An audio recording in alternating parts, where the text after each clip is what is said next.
Nos reunimos en la presencia del Señor, en el nombre del Padre, del Hijo y del Espíritu Santo. Amén.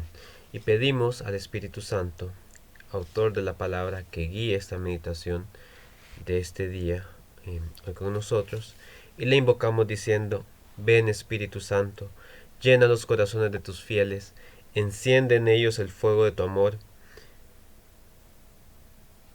Envía, Señor, tu Espíritu y renovarás la faz de la tierra. Oh Dios, que llenaste los corazones de tus fieles con la luz del Espíritu Santo, concédenos que, guiados por el mismo Espíritu, sintamos rectitud y gocemos siempre de tus consuelos. Por Cristo nuestro Señor. Amén. Una vez que nos acompaña ya el Espíritu Santo, cogemos el texto que vamos a meditar y hoy nos vamos a enfocar en el capítulo 6 del Evangelio según San Juan, versículos del 1 al 15. San Juan 6, 1, 15. Del Evangelio según San Juan. Después de esto, se trasladó Jesús a la otra ribera del mar de Galilea, y mucha gente le seguía porque veían los signos que realizaba en los enfermos. Subió Jesús al monte y se sentó allí en compañía de sus discípulos. Estaba próxima la Pascua, la fiesta de los judíos. Al levantar los ojos y ver que venía hacia él tanta gente, preguntó a Felipe: ¿dónde nos procuraremos panes para que coman estos? Se lo decía para ponerle a prueba, porque él ya sabía lo que iba a hacer. Felipe le contestó: 200 denarios de pan no bastan para que cada uno coma un poco. Uno de sus discípulos, Andrés, el hermano de Simón Pedro, le dijo: aquí hay un muchacho que tiene 5 panes de cebada y 2 peces. Pero, ¿qué es esto para tantos? Replicó Jesús: hagan que se recueste la gente. Había en el lugar mucha hierba. La gente se recostó, eran 5000. Tomó entonces Jesús los panes, y después de dar gracias los repartió entre los que estaban recostados, y lo mismo los peces. Comieron todos los que quisieron. Cuantos se saciaron, dijo a sus discípulos: recojan los trozos sobrantes, para que nada se pierda. Los recogieron pues y llenaron 12 canastas con los trozos de los 5 panes de cebada que sobraron a los que habían comido. Al ver la gente el signo que había realizado, comentaba: este es verdaderamente el profeta que iba a venir al mundo. Sabiendo Jesús que intentaban venir a tomarle por la fuerza para hacerle rey, huyó de nuevo al monte él solo. Palabra del Señor.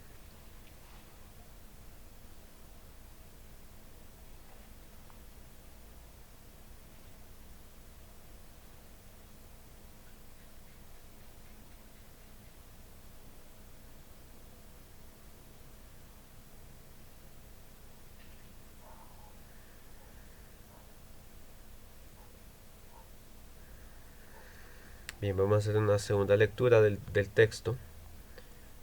Después de esto se trasladó Jesús a la otra ribera del mar de Galilea, y mucha gente le seguía porque veían los signos que realizaban los enfermos. Subió Jesús al monte y se sentó allí en compañía de sus discípulos. Estaba próxima la Pascua, la fiesta de los judíos. Al levantar los ojos Jesús y ver que venía hacia él tanta gente, preguntó a Felipe: ¿dónde nos procuraremos panes para que coman estos? Se lo decía para ponerle a prueba, porque él ya sabía lo que iba a hacer. Felipe le contestó: 200 denarios de pan no bastan para que cada uno coma un poco. Uno de sus discípulos, Andrés, el hermano de Simón Pedro, le dijo: aquí hay un muchacho que tiene 5 panes de cebada y 2 peces. ¿Pero qué es esto para tantos? Replicó Jesús: hagan que se recueste la gente. Había en el lugar mucha hierba. La gente se recostó, eran unos 5000. Tomó entonces Jesús los panes y después de dar gracias los repartió entre los que estaban recostados, y lo mismo los peces. Comieron todo lo que quisieron. Cuando se saciaron, dijo a sus discípulos: recojan los trozos sobrantes para que nada se pierda. Los recogieron pues y llenaron 12 canastos con los trozos de los 5 panes de cebada que sobraron a los que habían comido. Al ver la gente el signo que había realizado, comentaba: este es verdaderamente el profeta que iba a venir al mundo. Sabiendo esto, Jesús, que intentaban venir a tomarle por la fuerza para hacerle rey, huyó de nuevo al monte él solo.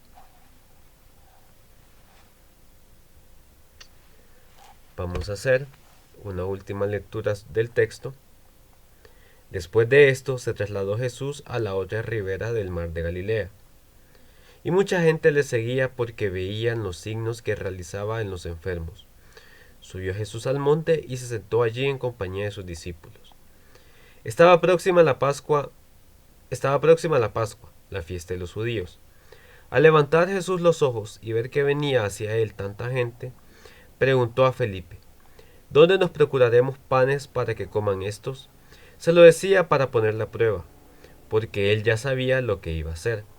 Felipe le contestó: 200 denarios de pan no bastan para que cada uno coma un poco. Uno de sus discípulos, Andrés, el hermano de Simón Pedro, le dijo: aquí hay un muchacho que tiene 5 panes de cebada y 2 peces. ¿Pero qué es esto para tantos? Replicó Jesús: hagan que se recueste la gente. Había en el lugar mucha hierba. La gente se recostó. Eran unos 5000. Tomó entonces Jesús los panes y después de dar gracias los repartió entre los que estaban recostados, y lo mismo los peces. Comieron todo lo que quisieron. Cuando se saciaron, dijo a sus discípulos: recojan los trozos sobrantes para que nada se pierda. Los recogieron pues y llenaron 12 canastos con los trozos de los 5 panes de cebada que sobraron a los que habían comido. Al ver la gente el signo que había realizado, comentaba: este es verdaderamente el profeta que iba a venir. Sabiendo Jesús que intentaban venir a tomarle a la fuerza para hacerle rey, huyó de nuevo al monte él solo. Palabra del Señor. Vamos a hacer un momento de silencio para dejar que esta palabra ingrese en nuestro interior. Pero podemos releer en voz baja nuevamente el texto para comenzar a acostumbrarnos, para que esta palabra la podamos ir interiorizando.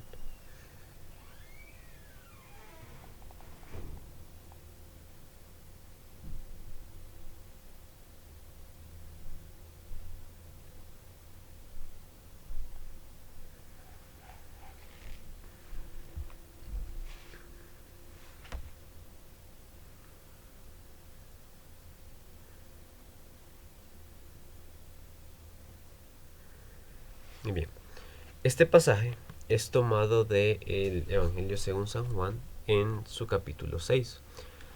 A este capítulo 6, a los versículos que están recogidos dentro del versículo 6, se les conoce como el discurso del pan de vida. Y comienza justamente con este relato, que es la versión de San Juan, contando sobre la multiplicación de los panes. Tenemos que tomar en cuenta que la comunidad juánica es de las primeras comunidades en ser formadas, es de las más sólidas. Entonces el autor del Evangelio según San Juan, que es obviamente la tradición de el apóstol San Juan, toma este relato y quisieron unir todos estos discursos sobre el pan de vida y quedó acomodado como un solo pasaje dentro de lo que ahora es el capítulo 6. Entonces nos está relatando primero que Jesús, comienza diciendo que Jesús se traslada a la otra orilla del mar de Galilea. Jesús estaba en algunos de los pueblos, en el poblado donde realizó la mayor parte de sus 3 años de vida pública, los 3 años de predicación en la zona de Galilea, y él, como había hecho otras veces, como relatan otros pasajes de los evangelios, él se traslada hacia la otra orilla, como yendo más allá.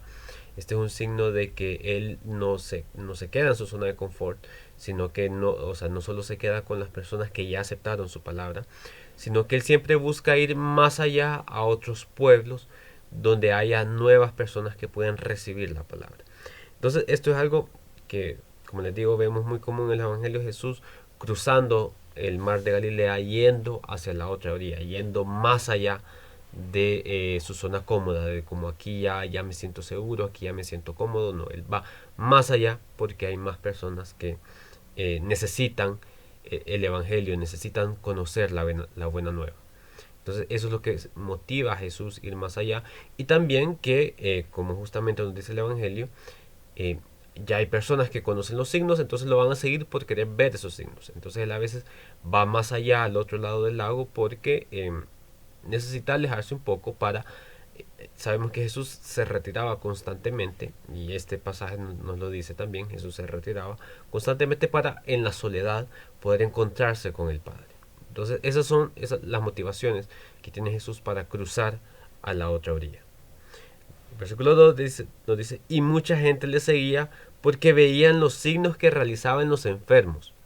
Entonces Jesús, del lado anterior del mar, ya había ganado muchos adeptos por los signos que miraban.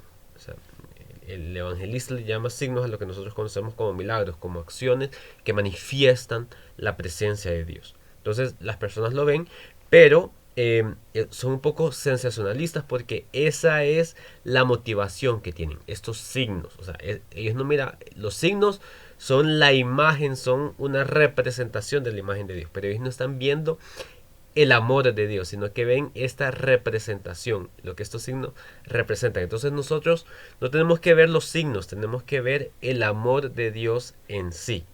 O sea, no nos quedemos con los signos, tenemos que ver el amor de Dios, que eso es el principio del Evangelio. No es que, o sea, el signo es un instrumento que nos ayuda a conectarnos con el amor de Dios, pero el signo no es el fin, el signo es el camino, el que nos ayuda a descubrir ese amor, esa misericordia de Dios. Pero esta gente miraba los signos y andaba detrás de los signos. Entonces por eso lo estaban siguiendo. Entonces después dice, subió Jesús al monte y se sentó allí en compañía de sus discípulos. Ojo, Jesús no está con toda esta gente que lo sigue, sino que está con su grupo íntimo. Y nos dice Juan que subió al monte. O sea, esta es la imagen cuando Jesús va a orar, sube al monte. De hecho, el autor del Evangelio toma como base un pasaje del primer libro de los Reyes, de algo que había hecho Elías. O sea, de subir al monte es una imagen de ir y estar más cerca de Dios. Por eso Jesús, cuando ora, sube al monte. O sea, ese es el signo de la oración. Y en este caso, él va a orar con los discípulos y la gente lo empieza a seguir. Entonces, Jesús subió al monte para orar con los discípulos, o sea, con su grupo más cercano, porque así es como se descubre el amor de Dios. No a través de los signos. Los signos nos llevan, nos muestran el amor de Dios, pero lo importante es el amor, no los signos. Entonces, eso se alcanza plenamente a través de la oración. Al levantar Jesús los ojos y ver que venía tanta gente hacia él, preguntó a Felipe. O sea, Jesús se percata de que viene la gente. Y él no se fija en que la gente viene por los signos, sino que como él es la imagen de la misericordia de Dios, se apiada de ellos.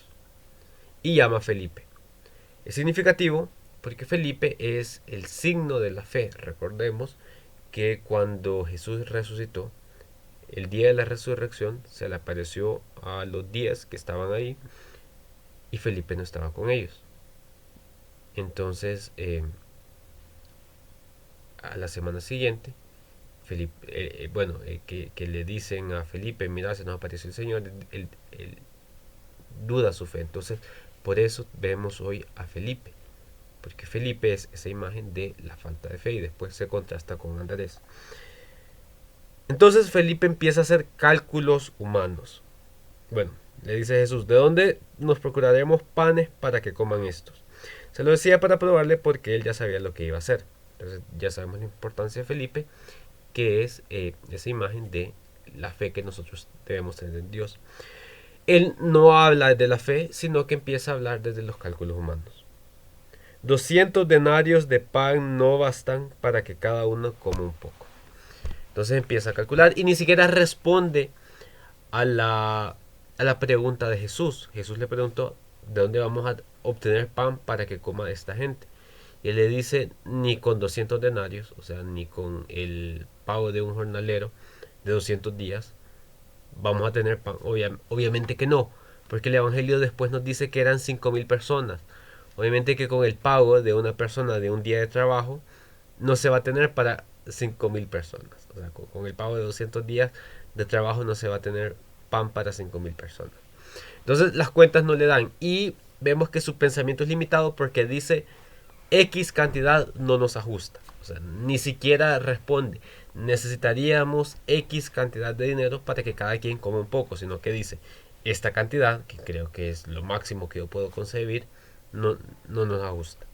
Entonces hasta ahí llega la incredulidad de Felipe.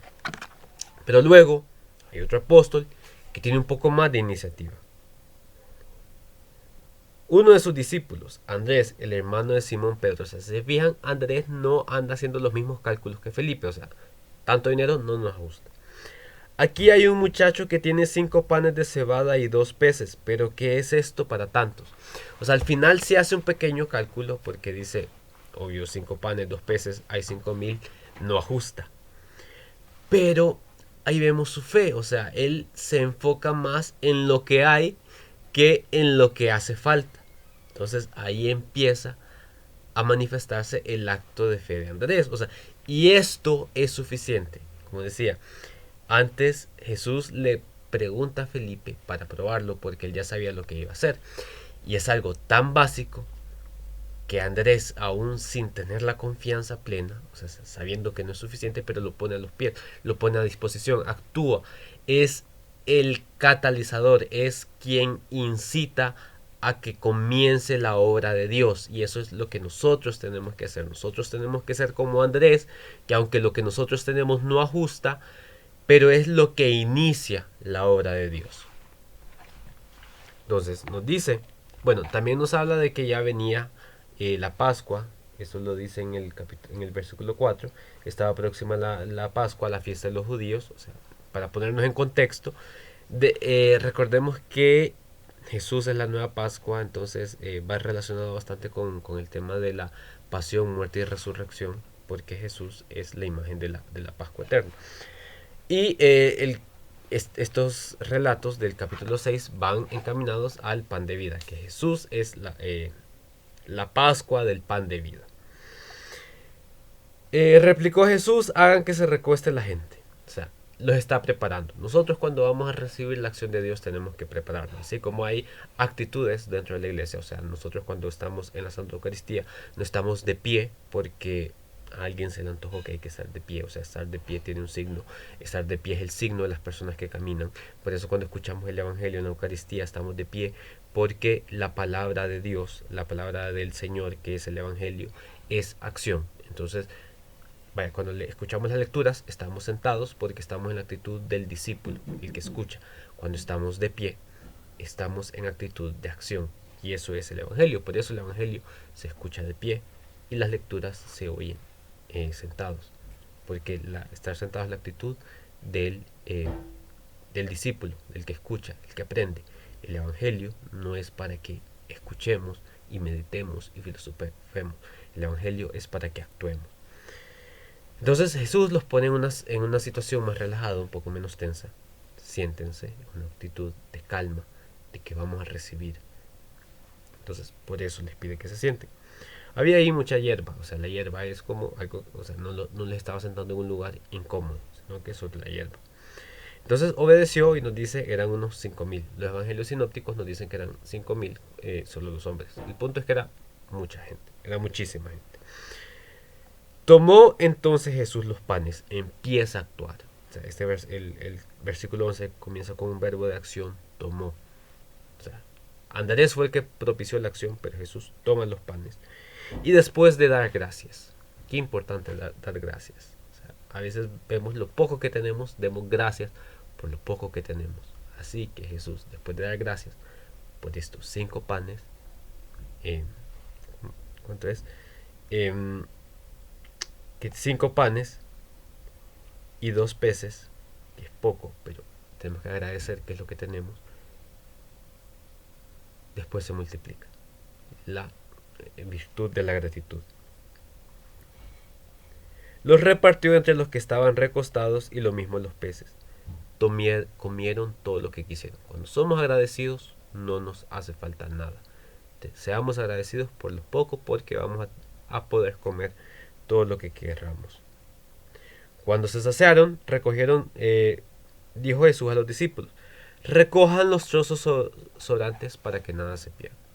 O sea, lo que a veces vemos tan de menos lo que sobra, pero Jesús dice que nada se pierda. A pesar de que sobreabundó aquella escasez, lo que en el inicio era escasez, ha sobreabundado, no queremos que se pierda. Que sirva para después. O sea, Dios nos da muchas gracias y a veces tanta gracia que es más de lo que necesitamos. Entonces nosotros tenemos que ser capaces de poder trasladar esas gracias para los demás, que nada se pierda, que nada se desperdicie. Los recogieron y llenaron 12 canastos con los trozos de panes de cebada que sobraron de los que habían comido. Los 12 es la imagen del pueblo, porque recuerden, eran 12 tribus en Israel. Hoy para los cristianos son 12 apóstoles, que los obispos son sucesores de estos apóstoles. Entonces nos indica que hay 12 canastos, hay suficiente. O sea, la gracia que se manifestó en este día no se encierra en esos 5,000 que estaban ahí, sino que ajusta para toda la iglesia. Esa es la imagen de los 12. Por eso nos dice que son eran 12 canastos. Al ver la gente el signo que había realizado, comentaron, este es verdaderamente el profeta que iba a venir. O sea, ya más allá de los signos, se empiezan a convencer, empiezan a ver más allá de que Jesús no es solo alguien que hace señales milagrosas, sino que lo reconocen como el Mesías. Y termina, sabiendo Jesús que intentaban venir a tomarle por la fuerza para hacerle rey, huyó de nuevo al monte él solo. Lo que les decía, la imagen de ir al Padre, de acercarse al Padre. Eso es más importante que las bendiciones materiales. Como nos dice San Pablo, Dios nos ha concedido muchas gracias, nos ha bendecido grandemente con todo tipo de bienes eh, celestiales y espirituales. A eso es lo que tenemos que aspirar. Por eso Él sube al monte, Él solo al lugar donde ora, donde está más cerca del Padre. Y prefiero eso antes de ser rey. Ahora nos tomamos un momento de silencio para meditar en qué es lo que me dice el texto a mí, esta palabra, qué me dice a mí hoy en particular. Meditamos en un momento de silencio.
Y ahora que hemos escuchado la palabra de Dios, lo que Dios nos quiere decir, es momento de que pongamos nuestras vidas en sus manos y le respondamos, que hagamos oración, pongamos nuestra vida en sus manos. Entonces nos tomamos otro momento de silencio para orarle a Dios. Ponemos en sus manos todo lo que Él, lo que nosotros le queremos responder. Después de haberle escuchado, tenemos un diálogo con Él.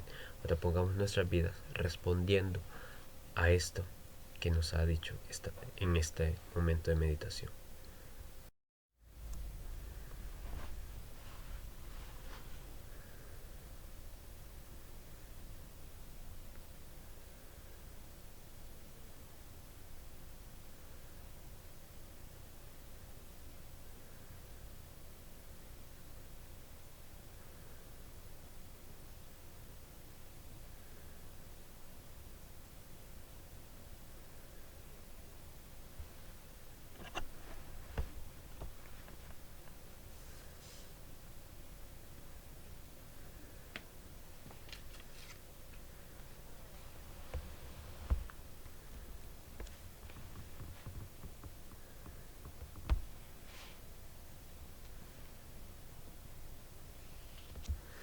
Y ahora que hemos respondido a Dios, a esta palabra que nos ha dado esta mañana, que hemos puesto nuestra vida en sus manos, entonces la palabra no tiene que ser estéril, sino que tiene que provocar un cambio en nuestra vida. Entonces tenemos que ver qué del diálogo que he tenido con Dios, cómo me invita a tener algún cambio en nuestra vida.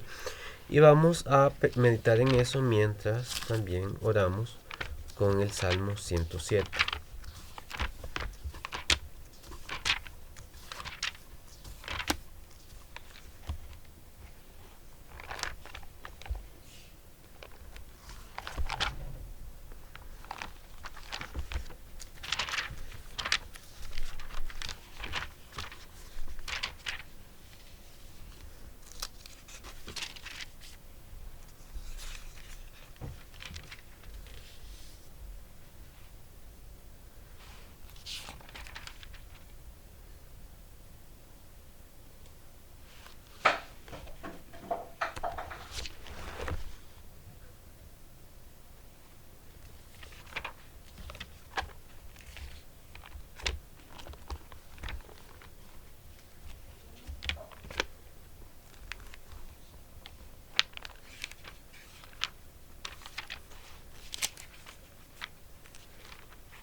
Den gracias a Yahvé porque es bueno, porque es eterna su misericordia.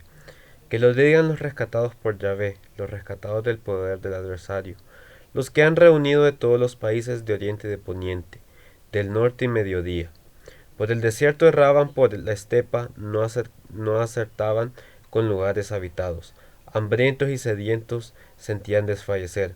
Pero clamaron a Yahvé en su apuro, y él los libró en sus angustias. Él los condujo por el camino recto hasta alcanzar un lugar habitado. Den gracias a Yahvé por su amor, por sus prodigios en favor de los hombres, pues clamó la garganta sedienta, y a los hombres colmó de bienes. Habitan las tinieblas y las sombras, cautivos de hierros y miserias, por desafiar las órdenes de Dios, por despreciar los proyectos del Altísimo. Doblegó su eternidad con fatigas, sucumbió privados de socorro.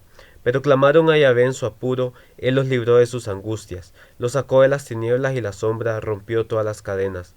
Den gracias a Yahvé por amor, por sus prodigios en favor de los hombres, pues las puertas de bronce rompió, deshizo los barrotes de hierro. Embotados por todos sus hierros, miserables a causa de sus culpas, les daban repugnancia a los manjares, ya estaban a las puertas de la muerte. Pero clamaron a Yahvé en su apuro, y él los libró de sus angustias. Su palabra envió para sanarlos y arrancar sus vidas de la fosa. Den gracias a Yahvé por su amor, por sus prodigios en favor de los hombres. Ofrezcan sacrificios de acción de gracias. Pregonen sus obras con gritos de alegría. Se hicieron a la mar con sus naves, comerciando por todo el océano. Y vieron las obras de Yahvé, todas sus maravillas en el piélago. A su voz un viento de borrasca hizo encresparse las olas, al cielo subían y bajaban al abismo. El peligro entrecortaba su respiración, daban vuelcos, vacilaban como ebrios, no les valía de nada su pericia. Pero clamaron a Yahvé en su apuro, y él los libró de sus angustias. A silencio redujo la borrasca, las olas callaron a una. Ellos se alegraron y se calmaron. Él los llevó a puerto deseado. Den gracias a Yahvé por su amor, por sus prodigios en favor de los hombres. Alábenlo en la asamblea del pueblo, en el consejo de los ancianos lo celebran. Cambia los ríos en el desierto, en puro sequedad los manantiales. La tierra fértil en salinas, cuando obran el mal sus habitantes. Pero cambia el desierto en un estanque, la árida tierra en manantial. Asienta allí a los hambrientos, para que funden ciudades habitadas. Siembran campos y plantas viñas, producen frutos en tiempo de cosecha. Él los bendice, se multiplican, no dejen que mendiguen sus granos. Menguados estaban y abatidos, presa del mal y la aflicción. El que vierte desprecio sobre príncipes los extravía por yermos sin camino, pero recobra el pobre de la miseria, aumenta sus clanes como un rebaño. Los rectos lo ven y se alegran, los malvados se tapan la boca. ¿Quién es sabio? Que guarde estas cosas y medite el amor de Yahvé. Gloria al Padre, al Hijo y al Espíritu Santo, como era en el principio, ahora y siempre, por los siglos de los siglos. Amén.